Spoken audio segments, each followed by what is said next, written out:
प्रिय प्रवास के पवनदूती प्रसंग की अगली व्याख्या है।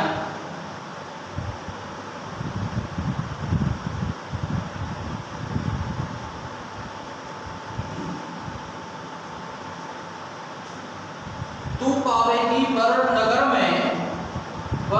में एक भूखंड न्यारा, शोभा देते अमित जिसमें राज प्रसाद होंगे। उद्यानों में परम सुषमा है, यहाँ संचता सी छीन लेते सरवर, जहाँ वज्र की स्वच्छता है। और तू देखेगी जगत तन को, जा कहीं तदगता हो, होंगे रोने नयन उनके ज्योति उत्कीर्णकारी। मुद्रा होगी पर बदन की, मूर्ति सी सौम्यता की, सीधे साधे वचन उनके सिक्त होंगे सुधा से। नीले फूले कमल कलसी गात की श्यामलता है, पीला प्यारा वसन कट में पहनते फबीला। छूटी काली अलग मुख की कांति को वह बढ़ाते, सद वस्त्रों में नवल तन की फूटती सी प्रभा है। संदर्भ, सबसे पहले संदर्भ एवं प्रसंग।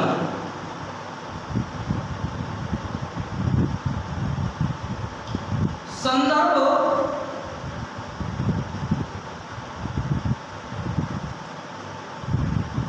प्रस्तुत काव्यांश या कवितांश या पद्यांश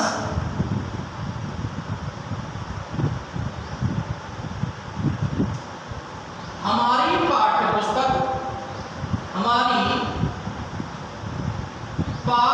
पुस्तक आधुनिक हिंदी कविता, आधुनिक हिंदी कविता, आधुनिक हिंदी कविता के ये आधुनिक हिंदी कविता में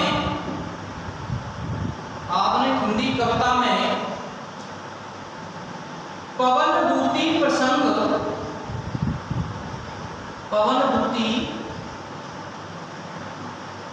प्रसंग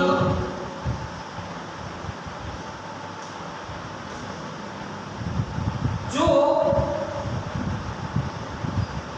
प्रिय प्रवास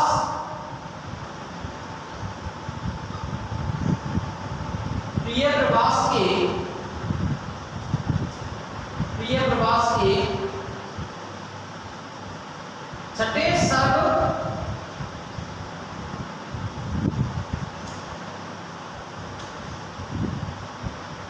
से अवतरित है या उद्धृत है या लिया है।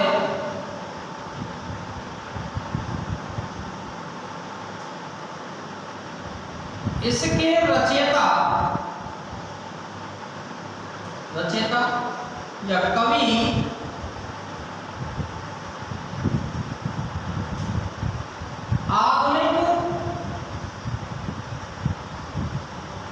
आधुनिक काल के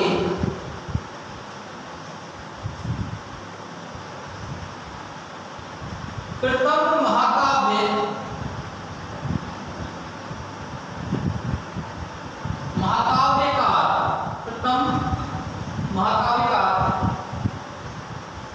प्रथम खड़ी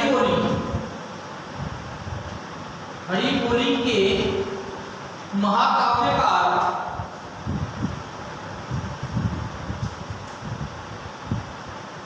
अयोध्या सिंह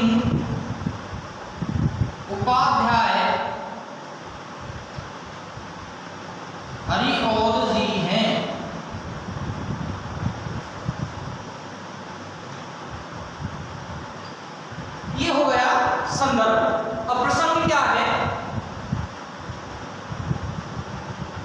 राधा अपनी वेदना को पवन के माध्यम से, राधा अपनी वेदना को पवन के माध्यम से, यानी पवन को दूत या संदेश वाहक बनाकर पवन के माध्यम से श्री कृष्ण के पास, अपने प्रियतम श्री कृष्ण के पास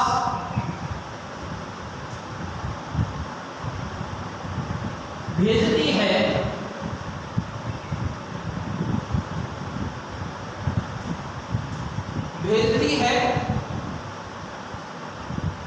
राधा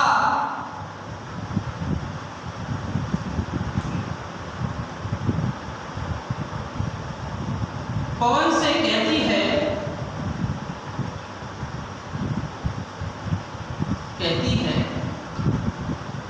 अब यहां से व्याख्या शुरू हो जाएगी। हरिओ जी राधा के मन की वेदना को, राधा की विरह वेदना को एक नए रूप में ढाल करके सामने लाते हैं और पवन को दूत बना करके राधा भेजती है और उसे समझाती है कि तू पावेगी वर नगर में एक भूखंड न्यारा। राधा पवन से कह रही है, जब तू जाएगी तो वर नगर में, वर माने श्री कृष्ण, श्री कृष्ण के नगर में अर्थात मथुरा में एक भूखंड न्यारा, एक पृथ्वी का एरिया, क्षेत्र, एक अलग ही क्षेत्र तुम्हें मिलेगा, शोभा देते अमित जिसमें राज प्रसाद होंगे। शोभा देते हुए वहां अनेकों प्रकार के शोभा, अनेकों अत्यधिक जिसमें राज प्रसाद होंगे, राजमहल होंगे, प्रसाद माने महल, जिसमें अनेकों राजमहल होंगे, अत्यधिक राजमहल होंगे। तुम्हें एक ऐसा भूखंड दिखाई देगा, एक पृथ्वी धरा पर, धरती पर एक ऐसा क्षेत्र दिखाई देगा जहां पर तुम्हें अत्यधिक राज प्रसाद दिखाई देंगे, शोभा देते होंगे, वहां शोभायमान होंगे, अनेकों राजमहल वहां शोभायमान होंगे। उद्यानों में परम सुषमा है जहां संत दासी, उद्यानों में, उद्यान बाग बगीचे, बाग गुलशन, उद्यानों में परम सुषमा है जहां संतता सी, सुषमा माने सौंदर्य, जहां संचता माने संचित है, एकत्रित है, जहां शोभाएं सुंदरता वहां एकत्र खड़ी है, एक संग तुम्हें वहां शोभायमान सुषमा दिखाई देगी, सुंदरता दिखाई देगी। तो कहने का मतलब है तू पावेगी, राधा पवन से कह रही है कि जब तुम श्री कृष्ण के नगर में अर्थात मथुरा में जाओगी, वहां तुम्हें एक अलग क्षेत्र दिखाई देगा जहां अनेकों प्रकार के महल बने हुए शोभायमान होंगे और वहां उद्यानों में, बगीचों में तुम्हें ऐसी सुंदरता प्राप्त होगी कि वहां सारी पूरी विश्व की सुंदरता एक जगह एकत्रित हो गई हो। छीन लेते सर्वर जहां वज्र की स्वच्छता है, और छीन लेते सर्वर, और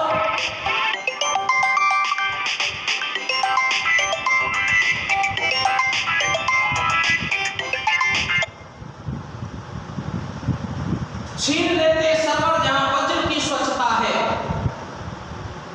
सर्वर वहां अपनी ओर आकर्षित करते, खींचते, वहां सर्वर बहुत सारे सुंदर तालाब हैं, सरोवर हैं।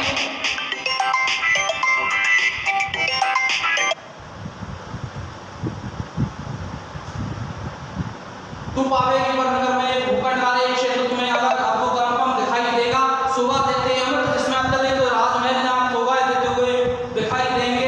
उद्यानों में परम सुषमा है, सौंदर्य यहाँ एकत्रित होकर के वहां विराजमान है। छीन लेते हैं सर्वर जहां वज्र की स्वच्छता है, यानी बिजली की सी स्वच्छता उस सरोवरों की है। और तू देखेगी जलद तंगो, और वहां तू देखेगी जलद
वो तुम्हें कैसे मिलेंगे? तू देखेगी जलतल को, वहां राजमहलों में तुम्हें कोई जलद यानी बादलों के रूप के जैसा जिसका शरीर हो ऐसा कोई दिखाई दे तो वहीं जाकर के उनसे मिलना, वहीं एकाकार होना। होंगे लोने नैन, उनके सुंदर नैन होंगे जो सबको प्रकाशित करते होंगे, आवा होगी, चमक होगी, मुद्रा होगी वरवदन की मूर्ति सी सौम्यता, और उनकी ऐसी मुद्रा होगी माने वो कोमलता की प्रतिमूर्ति हो, कोमलता की मूर्त हो, सीधे साधे वचन। और उनके वचन कैसे होंगे? बिल्कुल सीधे साधे, माने उनके वचनों से अमृत की धारा, अमृत पगे हुए उनके वचन होंगे। और नीले फूल कमल दल सी गात की श्यामलता, और उसका उनके शरीर की जो श्यामलता है, कैसा शरीर है उनका? नीले फूले, नीले रंग के खिले हुए कमल के समान, कमल दल के जैसी उनके शरीर की सुंदरता होगी, श्यामलता होगी। और पीला प्यारा वसंत में पहनते हैं फबीला, और पीले वस्त्र धारण करके फबीला वस्त्र अपनी कट में धारण किए हुए फबीला, छूटी काली अलग मुख की कांति को है बढ़ाती। और एक उनकी जो अलग है, लट है, जो बांधने से संवारने से छूट गई, उनकी मुख की कांति को, मुख की ज्योति को, मुख के प्रकाश को, मुख के आभा को और अधिक अत्यधिक सुंदर कर देती है। सदवस्त्रों में नवल तन की फूटती सी प्रभा है, और उनके सदवस्त्र, अच्छे वस्त्रों, सुंदर वस्त्रों में नवल तन यानी नव रूप, नया रूप, तन की, शरीर की, नए शरीर की फूटती सी प्रभा है, एक आभा, एक चमक उनके कपड़ों में झिलमिलाती हुई दिखाई देगी। यहाँ ये उनकी व्याख्या हो गई। अब आते हैं साहित्य वैशिष्ट या साहित्य सौंदर्य। साहित्य सौंदर्य, साहित्य सौंदर्य भाषा परमार्जित, संस्कृतनिष्ठ या परमार्जित या खड़ी बोली का साहित्यिक रूप है। भाषा खड़ी बोली का साहित्यिक रूप।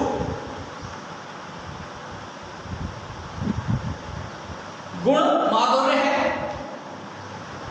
रस वियोग श्रृंगार है, छंद, यह छंद मंदाक्रांता छंद है।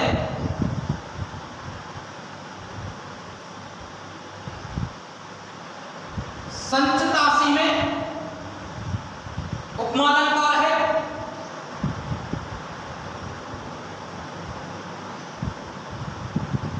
जलतल में रूपकलंकार है। मूर्ति सी में उपमा है।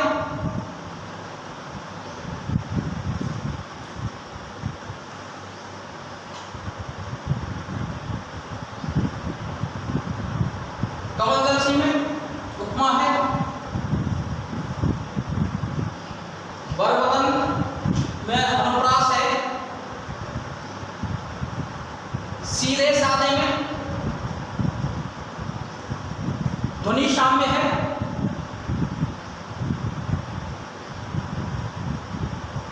तो आज यहीं तक, धन्यवाद।